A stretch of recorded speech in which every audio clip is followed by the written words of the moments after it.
Like some people, I got into Sentai mostly through Gokaiger. However, I was interested in pre-Dairanger seasons and seasons that Power Rangers skipped. The one that caught my eye the most was Dairanger. You might know it as a season that had the white suit and Thunder Zords from Mighty Morphin Power Rangers. That's partly the reason I wanted to watch Dairanger. The other reason is because I wanted to know how the original 50-episode show was handled. I did watch through some of Dairanger a long time ago and my opinion on it was very positive. This time I want to see if it still holds up and if my opinion still stayed the same. I also won't be bringing up Power Rangers that often, but I will point out a few things I find interesting. If you're watching the video, then you would notice by now that the subs I'm using are by TV Nihon. However, I do own the official Shout Factory DVD release of Dairanger, so I'm supporting the official release. The reason I'm going with TVN is because I prefer their more literal translations, whereas Shout Factory subs are more adaptational. Personal taste aside, I do suggest watching Dairanger with Shout Factory since, like I said,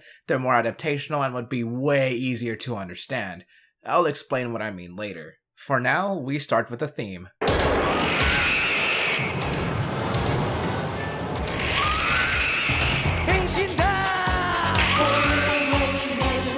I've always enjoyed it, despite being one of the cheesiest themes I've ever heard, but that's a good thing. I love how fun it sounds and it definitely sets up the feeling for the show. For now at least. The first thing we see is a boy with a yo-yo, then it cuts to a young man named Ryo who's running some errands, while a strange man secretly watches him. Ryo comes across a monster that grabs him, then a dragon shoots flames towards them. Ryo wakes up in an unfamiliar place. He runs out and sees brand new toys. One of the motorcycles tries to run him over and Ryo makes his escape, but gets captured by a few random guys. They meet with a strange man who's been watching them. This man is Master Kaku, and he saved Ryo from the Goma, our villain group of the season that appeared thousands of years ago. By the way, TVN has Goma, while Shout Factory has Gorma, but I'm still gonna pronounce it Goma because I'm used to it. The Goma use Yoryoku that can only be beaten by a team with Kiryoku. The other guys introduce themselves, Shoji, Kazu, and Daigo. They're all members of the Dairangers. Now they're waiting for one more to join them. Then their mission to defeat the Goma will start. Oh boy, okay, I can already tell I'm gonna get comments saying I'm pronouncing a lot of these wrong, but come on, bear with me. We're then introduced to the Goma commanders, Gara, Shadam, and Zydos. Yes, they look like they're wearing special clothing, but I kinda like it. Oh, someone's gonna take that the wrong way. A woman is being chased by a group of bikers. Well, people on bicycles. The woman appears to have key energy as she pushes the bikers away. Ryo and the team help the woman. When they see the bikers become the mooks of the season, the Kotopotaros. I swear that's not gibberish, that actually means something. This woman is named Rin and she just arrived from China. And that's all we know about her for a while. The boy with a yo-yo walks towards the team and transforms into a monster. They're grabbed by it, and then it's time.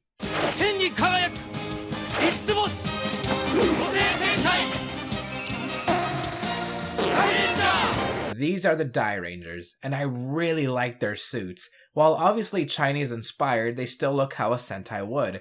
My only nitpick would be the colorful badges on their chests clashing with their primary colors, white and gold trimmings, but as I said, it's a nitpick. I do think it's cute that the right side of the badge is a stylized D for Dairanger. The morphers for the season are called aura changers. They're one of my favorite henshin devices. I love their design and how they connect from both wrist devices. The mooks are really silly, but not in a good way. I understand that they're wearing tuxedos, it just looks weird. I can't put my finger on it, maybe it's the lips? At least they're not the worst looking mooks. I can sort of see why these are one of the few foot soldiers not adapted for Power Rangers. And the monsters of the season can grow giant by blowing themselves up. Take that as you will. Kaku uses some mystical arts to summon Ryuseo, the dragon we saw earlier. Ryo jumps on it and the episode ends. Now for our ending theme. I may not have put it on my countdown for ending themes, but it's a fun song. In the beginning of the next episode, Ryuseo transforms into a humanoid mech that the rest of the team can enter. I love how Ryuseo looks in both forms. It's one of my favorite individualized mechs. Yeah, it's not the main combination robo, but it's going to be the main mech for a while. That's already something we don't normally see in modern Sentai. So, the rest of the show is pretty episodic, just gonna put that out there now. Of course, there are arcs and focus episodes, but I'd say a very good chunk of Dairanger is what some would call filler content. Sentai tropes as you know them are here, but I think Dairanger diverts enough to be interesting on their own. Episodes have the usual Monster of the Week formula, although I don't think a gnome puppet with a gun has been used before.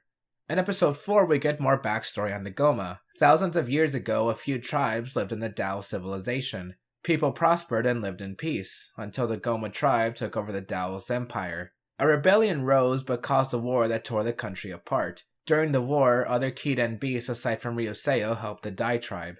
In a couple of episodes after, Rin finds the mystical 10-pole Rai balls that allows the team to summon their own Kiden beasts, or mechs of the season. I do like the designs for the other beasts, but not as much as Ryuseo. They can combine to form the Sky Palace thing, which seems really unnecessary. Then Kaku congrats Rin for not being a failure, and that she carries the blood from the Dai tribe so she has untapped power that we'll never know of. The mechs do combine into the main mech of the season, Dairanger. It's fine enough, the chest and shoulder pieces are nice to me.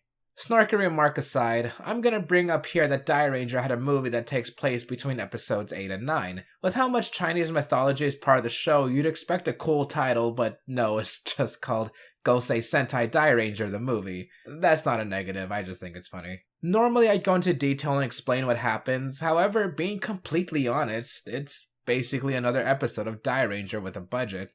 Well, a few cents more of a budget. Here's the start of many arcs that occur throughout the show.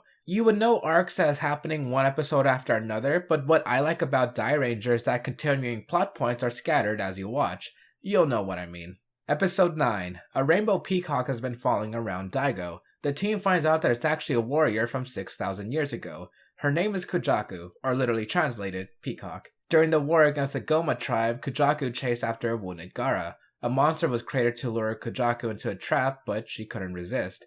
Kujaku was trapped within a monster and is now free, but wants revenge against Gaara. She leaves behind a feather for Daigo as a memento. A few episodes later, Shoji and Ryo get attacked by an old man who seems to know who they are. Rin explains that it's her grandpa, or rather a person she calls grandpa. The old man is Sensei Guan. They live together in China, and he's the one who created the Aura Changers. Guan is here to deliver new weapons he's created, that he's using to cut food. Then he shows Rin an invention that cuts that specific food he's making. What a strange guy. Guan is here for another reason. He pulls out a picture of a girl. The Goma commanders force a monster to spit out a woman he's trapped. The woman readies her white sword. The Dairangers arrive to help and face the commanders, now wearing masks that they'll never have again. I'm not even joking about that. However, the commanders do prove to be powerful forces, being able to throw the team aside with a flick of the wrists. During the battle, Guan and the woman make their escape. Guan sticks the woman's white sword in a stone.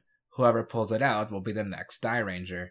For now, the two return to China to start a new life. You may or may not know this, but there are toku shows that seem to change a bit starting at around episode 15. The status quo may change and actors get used to their roles. This episode introduces a few returning characters, the Three Stooges. President Gravestone, Teacher Telephone, and Boss Kamikaze. They're a group of low-ranking Goma monsters. You can tell they're jokes because their evil plan is to play soccer. At least they're not fruits.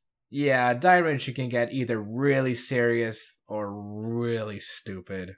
A Kujaku episode later, the white sword, called the Byakko Shinken, is still in the stone. It calls on a young boy named Ko. The next morning, Ko rides on his skateboard and does an extreme jump. He sees Rin and apparently knows her, saying that he's going to be her younger brother. Ko stretches out his hand for a shake, and grabs her breast. The Dairangers get information from a monster about a new member, Kiba Ranger. Kaku says that they'll be here soon, but first the Dairangers need to get the Byakko Shinken. On the Goma side, Shadam's son, Akamaru, arrives to be a new commander. Akamaru is saddened that he was basically thrown away as a baby, and that's all we'll know of him for now. Meanwhile, Ko snuck into Rin's mansion in search of something, a bag behind a picture. Rin steps in as Ko leaves for a nearby shrine, where she finds a Byakko Shinken. However, monsters were waiting to ambush the Dairangers. Ko hides, not knowing what else to do. Then the Byakko Shinken causes a lightning storm, giving Ko a chance to pull the sword out of the stone. The sword itself introduces himself as Byakko. Ko pulls out the bag he found in Rin's mansion. Inside is the Kiba changer, basically the same as the aura changer except the right hand piece is loose rather than being strapped on an arm. I think it's pretty cool. Ko, a 9-year-old boy, becomes Sentai's first child Senshi, Kiba Ranger. I love this suit so much. Oddly enough, it did fit the aesthetic of the Zyuranger / MMPR suits, but seeing the original footage makes it feel surreal. The chest piece and helmet are really good. White and gold is a fantastic color scheme. The Byakko Shinken also looks pretty cool. Man, I love the Kiba Ranger suit. It also looks powerful. In fact, just the sight of Kiba Ranger is enough for the Goma to retreat for now, leaving everyone else speechless. In the next episode, Ko takes his new powers out for a spin. He skates around as Kiba Ranger to lift up the skirts of passing by schoolgirls. I understand kids are kids, but come on. Byakko tells him to stop playing around or else his identity will be exposed. Rin is getting fed up with Ko constantly entering her house. He even made a spare key. The rest of the Dairangers don't know who Kiba Ranger could be since he appeared out of nowhere. Ko's guardians help him move in, believing that Rin really is Ko's sister. We're also told that Ko's mom disappeared 5 years ago. Aside from that, it's kinda weird that Ko's guardians just take his word that Rin is related to him. Back to Akamaru, he says that his plan was for Kiba Ranger to arrive this whole time, so his identity could be revealed. Akamaru is aware that Kiba Ranger is a 10-year-old boy with a tiger tattoo. In the flashback, we see that Ko's mother is the one who branded the tattoo on him, in a rather horrifying way. The Dairangers fight monsters, but Ko hesitates. He watches as Rin gets attacked. Ko snaps out of it and transforms. What I like here is that Byakko's voice is projected to make it seem like he's the voice of Kiba Ranger while Ko is still in control. Yeah, definitely in control. After the battle, Rin allows Ko to live with her, only as long as he doesn't touch her breasts. So he lifts up her skirt. Episode 20, First Opening of the Goma Palace. I wonder what this episode could be about. The Goma commanders are called into the palace to meet Goma the 15th. If he looks familiar to you, his design was inspired for Master Org in Power Rangers Wild Force. Shadam shows Goma a prophecy of another Kiden beast that will awaken for Kiba Ranger, and he has a plan. Killing a Dairanger will stop the new beast from being born. Isn't killing the Dairangers part of their plan anyway? He's just worried about Akamaru getting in his way. Meanwhile, Akamaru gets in Shadam's way by talking to Ko. Both their mothers left them, so Akamaru wants to know why Ko isn't filled with hate like him. Ryo gets kidnapped by the Goma commanders, who bring up the new beast, which the Dairangers didn't know about. Kaku explains that the beast will be born tomorrow afternoon, so they don't have much time to save Ryo. The Dairangers go on a rescue mission. They do their roll call despite Ryo literally being cooked to death right in front of them. This time, Kiba Ranger joins the roll call. Then the earth starts to rumble. Kaku and the Dairangers gather on top of a mountain to wait for the beast. A fat man who's obsessed with turtles, named Kameo, watches as Ko and Byakko tell him to leave. Lightning strikes and the earth shakes. The 6th Kiden beast is born, Wong Tiger. Ko transforms and tames the beast to fight a monster. Wong Tiger takes a blow that knocks Ko out into a forest, where Ko sees Akamaru, and a familiar face. It's Ko's mother. Akamaru will release her if Ko agrees to become a Goma. Ko says no, so Akamaru sends Ko's mom flying, possibly never to be seen again. Wong Tiger's giant battle continues as Ryoseo rides on him to attack. The ground rumbles with each step, causing rocks to fall. A boulder lands on top of Akamaru. With his last breath, Akamaru says that Ko's mom really did abandon him, so Akamaru found her and hid her away. Now Ko's mom will continue to be separated from Ko because Akamaru dies before telling him where she was sent. Yeah, a child in Sentai just died on screen. Holy There's not much time to mourn. Byakko tells Ko to get it together. Wong Tiger combines with the other beast. I think it's a little jarring that we have Kiba Dai-O already when it took a while before we got Daireno. Speaking of Kiba Dai-O, I like it. The visor and crown-like top are good design choices since Wong is Chinese for king. The handshake between Kiba Dai-O and Ryoseo is pretty awesome. In episode 26, we see a man kill Sensei after Sensei. Ryo attempts to stop this man and dodges his instant kill attack, but still gets hurt. Kaku explains, "Have you been noticing that all Kaku does is explain things?" Anyway, Kaku explains that the attack is a technique where the wind under a punch becomes sharp enough to injure someone. The man, Jin, pays respect at a grave. Jin's ex-lover, Aki, says that her father would regret teaching Jin martial arts. In a flashback, Jin is sparring with his sensei, which leads to Jin about to fall off a cliff. His sensei held on to him, but stabbed Jin's hand to let go. Kaku says that Ryo needs to undergo intense training if he wants to stand a chance against Jin. Ryo does start training, but he spasms. He's wearing gear underneath that applies a lot of pressure to his body. They act as springs to pull his muscles together. Ryo doesn't give up despite the intense pain. Ryo challenges Jin to a fight. After all the training, Ryo flexing breaks the gear and is able to keep up with Jin. Jin crawls out of the ocean and is told by Zydos to give into the darkness. Aki runs over to Jin, holding on to him. Then he kills her. Zydos lifts up a black crystal ball, transforming Jin. Ryo runs over to the beach and finds a coin that was left behind by him. The Dairangers fight a monster when Ko sees his mom on a nearby hill. Ko gets attacked by the monster, which then morphs him and is revealed to be Kiba Ranger. Ko then gets kidnapped. The Dairangers take Byakko and the Kiba Ranger to Kaku, wanting answers.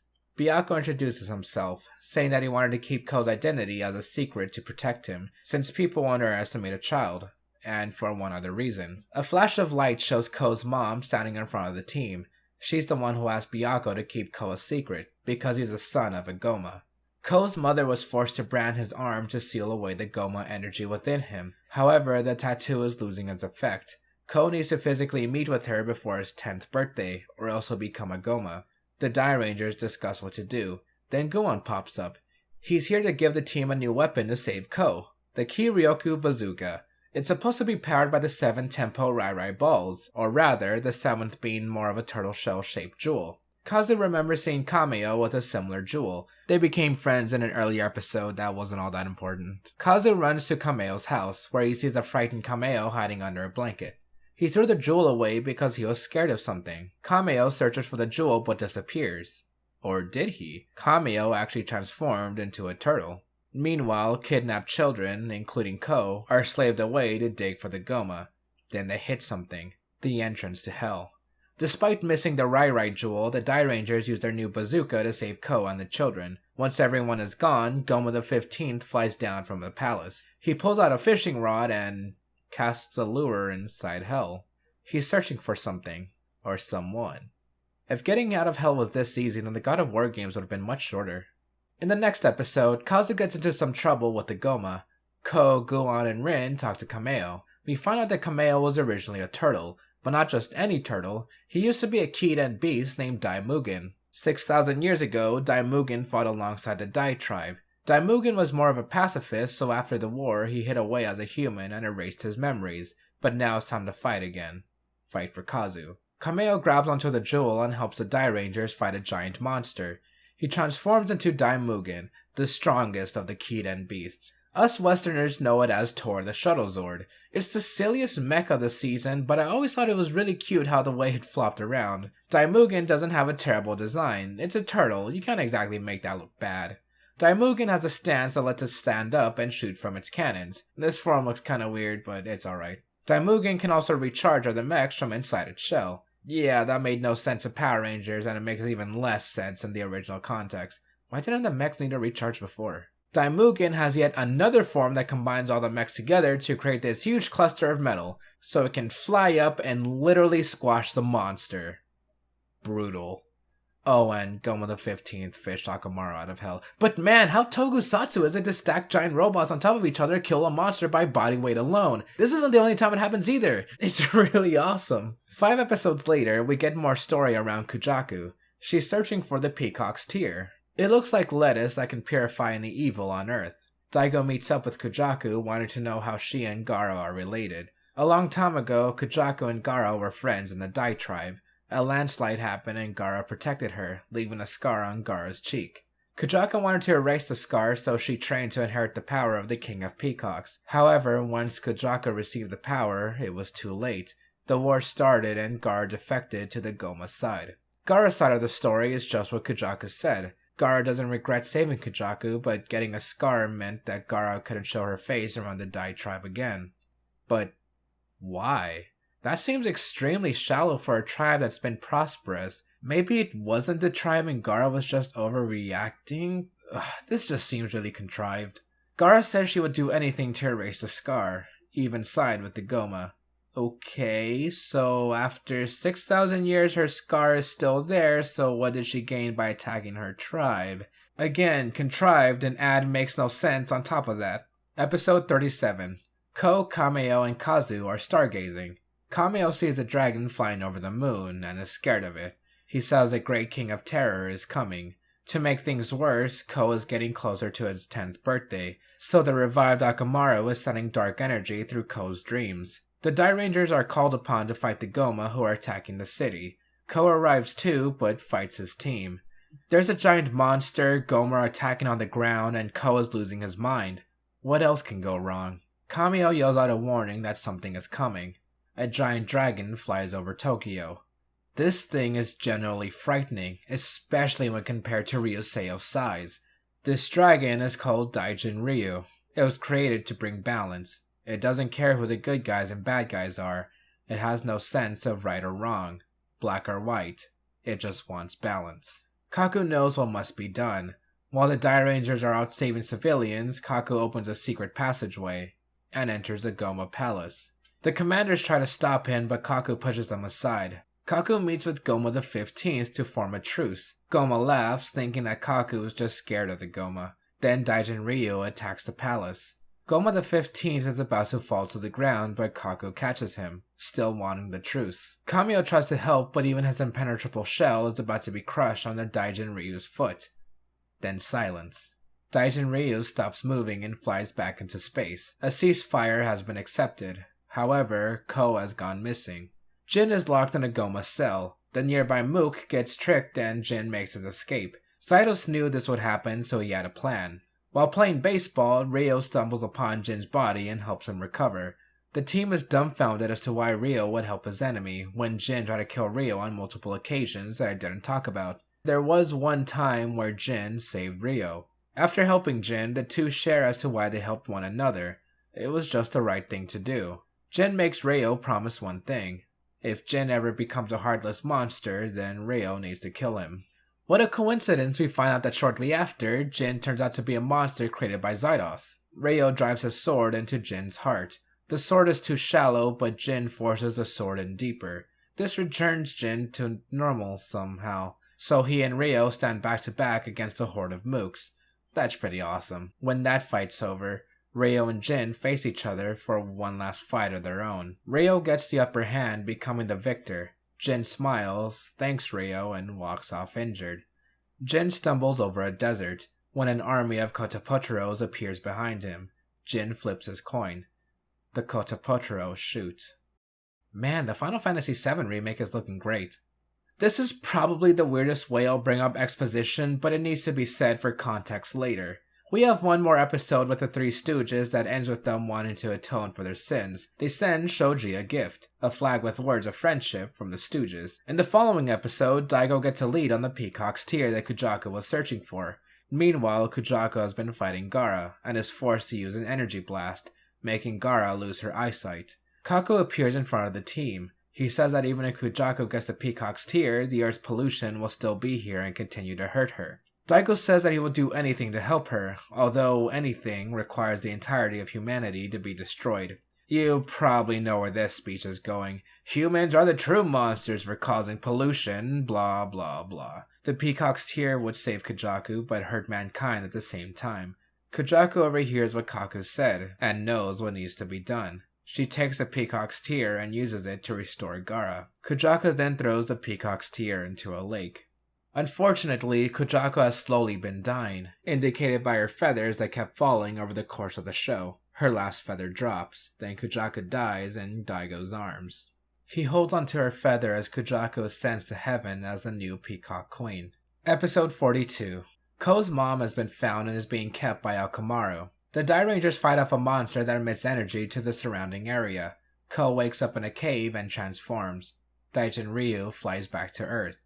Kaku watches Daijin Ryu, knowing that the Goma broke their truce. Shadam goes to where Ko's mom is being held, and they stare at each other. She calls Shadam by name, then Akamaru steps in to stop them. Ko's mother is even more heartbroken. Meanwhile, Tokyo looks up at an unmoving Daijin Ryu. The Dairangers manage to save Ko's mom, but she has bad news. Ko's birthday is December 24th. Tomorrow. She also reveals that Ko and Akamaru are brothers. The next day, Ko's mom tells the truth to Akamaru. There's a Goma law that the youngest twin must be killed. She couldn't bring herself to kill Ko, so she left Akamaru and escaped with Ko. She didn't mean to abandon anyone, but she had no choice. Shadam confirms the truth to Akamaru, but it's too late to do anything now. He explains the truce made with Kaku. The Dairangers would disband if the Goma stop attacking. There's no more need for Kiba Ranger or Akamaru. Ko's mother enters the cave where Ko is. She uses Byaku to stop him from turning into a Goma. Ko's tattoo disappears. The cave they were hiding in begins to rumble. Ko's mother gets trapped under the rubble. With her dying breath, she tells Ko to fight for others and to stay with his new friends. Ko takes Byaku and runs. Akamaru limps to the cave to see his mom. He's always wanted to meet her. They both get buried and die together, Ko never finding out about his brother. Kaku is enraged as Shadam would kill Akamaru with no remorse. Shadam brushes it off and tells Kaku to keep his end of the deal, disband the Dairangers and return to the Goma as his true self, Chief of Staff Kaku. The end game is about to begin. The entrance to the Dairangers' base is sealed off and they don't know where Kaku went. A monster places an antenna on a roof. The Dairangers attack it but get stopped by another monster, or rather, Kaku. 6,000 years ago, Kaku was part of the Goma tribe but wanted nothing to do with the war, so he left for the Dai tribe. He tells them that the team is done because of his treaty. The Goma will stop attacking if the Dairangers are no more. Kaku thinks this is for the best, so they can go back to their normal lives. Ko and Kameo arrive, saying that the Rai Rai balls and the Kiba changer were taken by Kaku. He gives the rest of the team until tomorrow to do the same. Tomorrow comes, and even though it's against Kaku, the Dairangers won't go down without a fight. Kaku proves to be the great master that he's always been by easily knocking them out. Ko and Kameo wait for them to wake up. Kaku has taken everything. It seems like life has returned to normal for the Dairangers, Ko and Kameo. No one seems satisfied. Ko is upset that Rin doesn't even want to see Ryo. Ko places his mom's ring on the table and runs off. Rin picks it up and it begins to shine. Kameo turns back into a turtle. A motorcycle with no driver almost runs over Shoji. A phone booth rings and the three stooges appear in front of Shoji with the flag they gave him. But Shoji is wearing the flag. Ryo trains under a waterfall, yelling for Kaku. Then Jin fights Ryo. Jin yells at him. Does Ryo really need Kaku to know what to do if they both exist individually? Ryo realizes what he needs to do. Kaku or not, the Dairanger's sole mission is to defeat the Goma. At the Goma Palace, something is about to start. Shadan tells Zydos to destroy the two antennas that Kaku placed in Tokyo. Daigo sits in front of the antennas and talks to Kujaku. He's waiting for either of the antennas to activate. The others gather around him, saying that their mementos were assigned to join together. Zydos attacks them, mocking how they're no longer Dairangers and how they're now merely humans.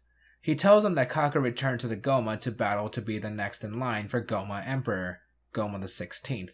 It's Shadam versus Kaku. The duel will begin in the next day. Shadam wants to become emperor to rule the earth, but Kaku won't allow it. Kaku didn't want the team to worry about him. He placed the two antennas in Tokyo to increase his power to defeat Shadam. Zydos is here to destroy them and hopefully get promoted if Shadam becomes emperor. The Dairangers will do anything to help Kaku, even if they don't have powers. Dairanger! Tenkase! Yo! Ten ni kagayaki! Itsubos! Ore Sentai! Dairanger! Believe it or not, but these poses are incredibly hard to pull off because of how they're based on actual martial arts, and the actors did them perfectly. It's also the coolest roll call in Sentai history. Kaku gets ready. He remembers the Dairangers, and knows that he'll live on inside each of them. Shadam readies himself too, with powered up armor. The battle to be the next Goma Emperor is starting. The Dairangers have protected the antenna as long as they could, giving Kaku the extra energy needed, but Zydos breaks their barrier, leaving Kaku weakened. The Dairangers slowly get up from Zydos' attack and see all their allies encouraging them. They use their mementos and retrieve the changers. I guess by the power of believing in themselves? The team fights a giant Zydos, leaving the other antenna open for Gaara to destroy it. Zydos unmasks himself, showing that he has 3 mini-volcanoes on his head.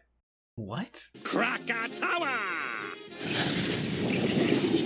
Kameo joins the fight so they can freaking crush Zydos. Wow, that is still really cool. On the ground, Zydos' leg turns to clay, then his hand, then his entire body, and he crumbles.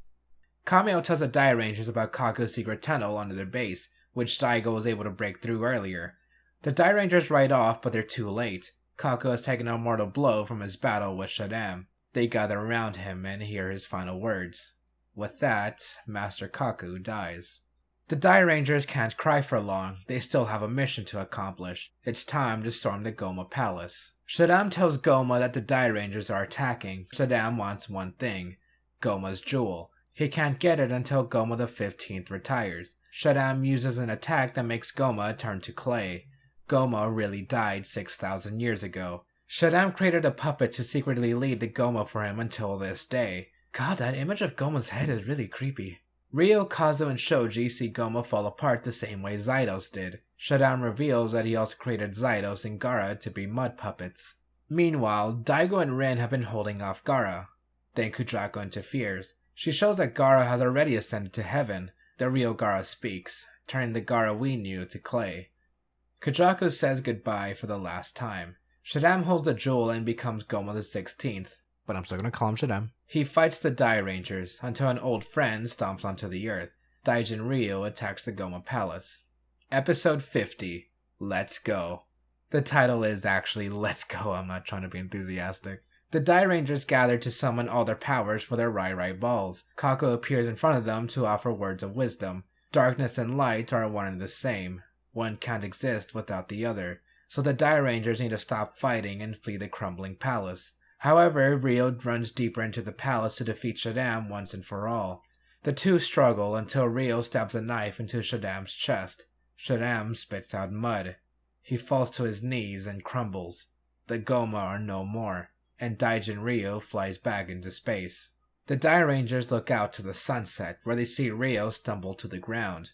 A while later, the Dairangers decide to officially disband. Everyone will go off on their own to achieve their dreams. They gather hands, look toward the future, and depart one by one. 50 years later, an aged Rin gets a call from Ryo. It's time for the Dairangers reunion, but Ko won't be able to make it because he's attending a meeting. The literally old team gathers, but Daigo panics because the Goma have appeared again. No worries though, because their grandchildren will hold onto the mantle of Dairanger. Ryo remembers Kaku's words about this being a pointless battle, as it will continue forever. Light and darkness can't exist without one another. The new Dairangers summon Dairano and fight the new Goma.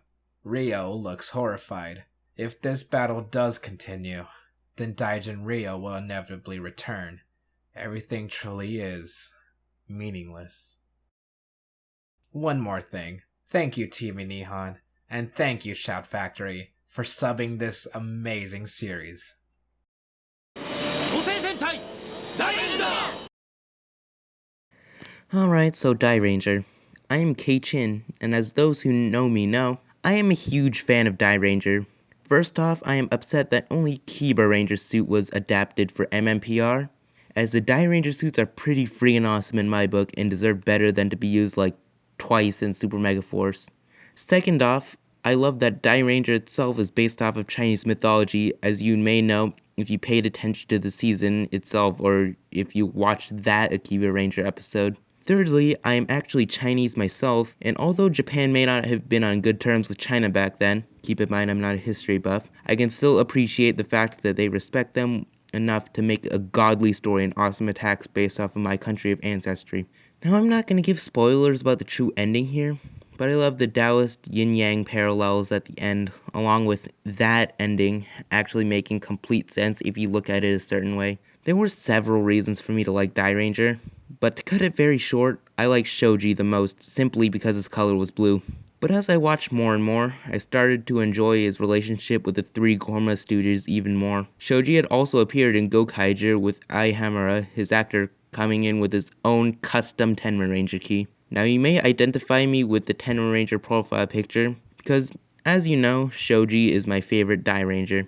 Love you, Hamura. Keep doing good. Overall, even if you don't think Dairanger is as perfect as I perceive it to be, it's still worth the watch, because it's a pretty enjoyable Sentai, as many will agree with me on. Now, when can I make a rant about how the Dairangers should have beat Team X8 in Cho Superhero Tyson, even if they were changed in the game world? What do you mean there's not enough time for that? What do you mean this is pre-recorded audio and that this joke is kinda stretching it? Fine, just watch Dairanger. It would do my heart lots of good knowing that even one person has watched Dairanger because of me, even if they themselves didn't enjoy it. 天に輝け五つ星五星戦隊大レンジャー Oh, I talked way more in that first part than I thought I would. I predicted that this video was going to be around 20 minutes. I've been wrong before. As you can tell, there isn't much story to Dairanger, but if you're a fan of older toku, then you're probably used to the episodic structure. And just to be clear, being episodic is not a bad thing. In fact, I'd say Dairanger does filler content pretty well. For the first time, I think I'm going to have to combine both story and character analysis together. Dairanger is all about the characters. It's a combination of being both light on story and having to focus on its cast that makes me say it'll be easier to talk about both at the same time. Before we get to that, I need to explain a few things about the subs I used. In the beginning, I mentioned how Shout Factory subs would be easier to read. This isn't a point against Dairanger itself, but I feel like it should be brought up when suggesting if you should watch the season. Of course, Dairanger is influenced by Chinese mythology and discipline, which means that a lot of words used are going to be more foreign than a usual Sentai would be. For example, Shout Factory would sub Kiroku as key power with a CH''I, while TVN's more literal translation would just be Kiroku. Shout Factory would also sub proper names rather than keep the romanization that TVN does. Semantics were their due, they pretty much mean the same thing. But subs are a point of discussion when it comes to these shows. I did say that on very rare occasions such as this, I personally prefer TVN, but I understand it can get confusing with too many Japanese words going untranslated. Which is why I said it would be better to watch using Shout Factory subs. Now for the story. Since day one, the main story focus has always been as simple as it can be. Defeat the villain group. It's still the same here. Same old tropes with character and villain archetypes. Although in a weird way, Dairanger gives me a different feeling than older Sentai. I may be used to modern Sentai, but that doesn't mean I don't understand old tropes. I just think Dairanger feels different. I can't quite put my finger on it. I'm not saying old Sentai is bad, but they certainly give a samey feeling over the years, especially if you don't have nostalgia towards them. You may have noticed that ongoing stories are spread out in Dairanger. One episode may be about Kujaku, then the next will have the Three Stooges pop up. I personally prefer arcs being this way rather than one episode after another. For the lack of a better term, it feels more organic and brings more surprises. If episodes don't focus on these arcs, then they're usually filler until the last quarter of the show. As I said, I think Dairanger does filler pretty well. At the very least, they're enjoyable. There's an episode where Shoji tries to impress a girl, only by the end to realize that he gave her encouragement to ask her own crush out. The episode after that has Kazu fight a tofu monster that gets people drunk. Kazu challenges him to a drinking contest where shenanigans ensue. One of my favorite episodes of Dairanger is about Rin becoming an idol and falling in love with her manager, who turns out to be a Goma monster. They would still like to be together, but Gaara kills him before Rin has a chance to kiss him. These episodes have nothing to do with anything, but they're a good time to watch. You could skip these honestly, although you'd be a heartless monster for doing so. Ironically, I did sort of skip talking about a certain episode that those who watch Dairanger may be wondering why I did so. Episodes 7 and 8 give some backstory to Ryo. His parents died a long time ago, so he reminisces with his sister. Yeah, he has a sister. As a side note, I don't like when characters are only here for a couple of episodes when they don't contribute to anything, even if they are family members. Kaku tells Ryo of a warrior who controlled Akita and Beats and defected to the Goma side. The warrior turned out to be Ryo's dad. It seems like a huge revelation. Would you like to know how many times it's brought up after this? Once. Towards the end. Ryo doesn't act any different, as if these episodes never happened. The only thing I brought up from these episodes was that Dairanger made his debut, and the first part flowed just as well. What disappoints me mostly is that Ryo's backstory is practically forced in, because the Red Ranger needs more of the focus. Then it gets worse with what I'll talk about next. Don't get me wrong, the episodes are still just as enjoyable. However, it does seem very jarring that it has nothing to do with anything. When it comes to Ryo, his arc comes more than halfway with Jin. That's a trope you guys may know from Sentai, the Red Ranger and his rival. It's much better than having Ryo's dad. Sort of. I like Jin as a character. He's pretty cool, like how he's the evil foil to Ryo. And he has an awesome monster design. My issue with Jin's inclusion was that he was kind of shoved in here to be a replacement. Each Dairanger has a side character to focus on. Kazu has Kameo, Rin with Ko, Shoji and the Three Stooges, Daigo with Kujaku, Ryo versus Jin. It should have been Ryo and his dad, but whoops, Ryo's dad died very early on. My second biggest issue with how the story is told is that it feels like it's been written as it goes along. The most obvious example is when Kaku made the first deal. The Dairangers didn't have to disband yet, they just had to stop fighting each other. Then the next episodes, they fight Jin, the Three Stooges, freaking Zydos, and whatever Goma pop up during that time. Did no one stop to say, hey, didn't we have a ceasefire that one time? Why couldn't Ryo's arc be with his dead dad instead of Jin? Ryo was the focus when they first met the Three Stooges, then they were paired with Shoji after that. I sort of have a theory where the entirety of Dairanger's story is told out of order. Although I know that can't be right because we see dates on calendars and we know events happen up to Ko's birthday.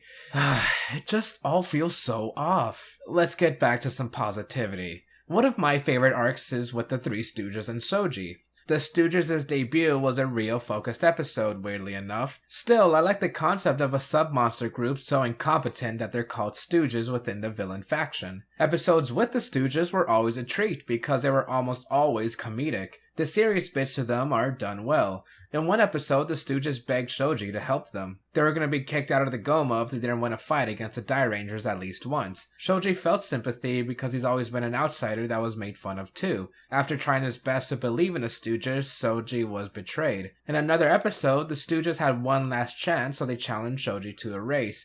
Zydos interfered, commending the Stooges for finally doing something right as failures to the Goma.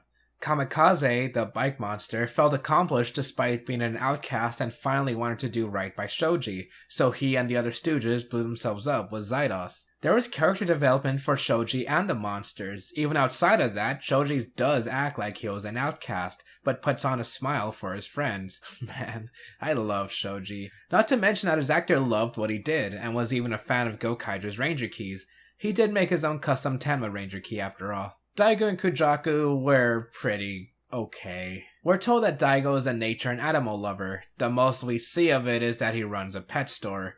He also took care of a cactus once. I also need to bring up a moment of silence for Daigo's actor, Tetsuya Nomi, who sadly passed away in May 2017. Every review and analysis I've seen of Dairanger all seem to agree that Kazu has the least importance to the team. I do agree with that, although I think Kazu is my favorite of the team. Kazu didn't really need fleshing out or an extensive backstory where his dad is a Goma only to ignore it for the rest of the show. Sorry, I'm still salty about that. Kazu is a suave guy that is just as nice as the rest of the team. You may or may not agree that Kazu has one of the coolest fighting styles in this show, the Drunken Fist. You may know it from the only scene worth talking about from Netflix's Iron Fist. Kazu's fighting isn't shown that often, but when it does, heck yeah, it's awesome. His arc with Kameo isn't really that necessary, but I think it's good enough. They're bros. Kameo gets the courage to fight when he sees Kazu's in trouble, and Kazu helps his bros turtle issue. Rin and Ko are mostly together with their arcs. Rin does her solo stuff, like I brought up when she became an idol, but you know how it goes with female Sentai Rangers. By the way, I pronounce her name as Rin with an R, despite her being Chinese, so it should have been Lin with an L, but her name was shown to be romanized as Rin in episode 33. Moving on. Rin isn't involved that much with Ko either. She's basically his mother figure, and that's all. I do want to bring up one part where in episode 18, Ko gets a call from his mom, or rather Shoji, who's using a disguised voice. Rin is the one who thought of this plan, and she was happy about it. Wow, that's really messed up, especially considering that Ko was excited to see his mom. That's the worst it gets, but yeah, that's pretty awful. I wish I could say more about Rin. However, she may have had almost less focus than Kazu. The one thing I always see talked about Ko is that he's a pervy kid. I'll let you know that despite all those things you never knew about Power Rangers videos, Ko doesn't do that much. It's really only in his debut and maybe a couple times after that. Just making that clear. Ko's arc involves his mother. If you're wondering why I've never called her by name, it's because the show never does either. I'd say it's the most interesting arc in Dairanger. I loved finding out the mystery of what happened and how Akamaru's involved. It's a shame that there isn't much to it until the very end. I'm guessing it's because Ko's actor is a child, so he can't be on set all the time, so I understand. Kiba Ranger isn't with the team all that much, which is why I usually say the team or the Dairangers without usually counting Kiba Ranger in there. But again, I understand why Ko wasn't always there.